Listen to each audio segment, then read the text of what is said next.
Le dispositif de traitement est un système intégré, composé de plusieurs éléments fonctionnant en séquence. Tout commence par un broyeur, qui permet de réduire le volume des déchets médicaux de près de 90%, facilitant ainsi leur traitement. Les déchets broyés sont ensuite pris en charge par une vis sans fin, qui les transporte vers l'enceinte de stérilisation. Lorsque le niveau de remplissage optimal est atteint, la vis d'alimentation s'arrête et l'électrovanne se referme pour isoler l'enceinte. Le cycle de stérilisation débute alors. Le générateur d'ozone est activé, injectant de l'ozone dans l'enceinte pour neutraliser les agents pathogènes.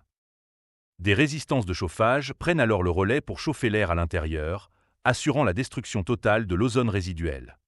Enfin, une deuxième électrovanne s'ouvre et une seconde vis sans fin entre en action pour extraire les déchets désormais stérilisés, prêts à être évacués en toute sécurité.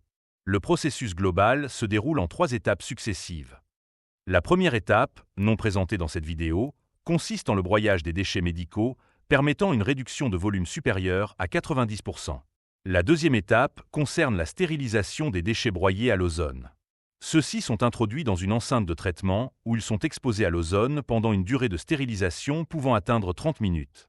Enfin, la troisième et dernière étape correspond à l'arrêt du cycle de stérilisation et au retrait sécurisé des déchets désormais stérilisés, prêts à être évacués ou valorisés.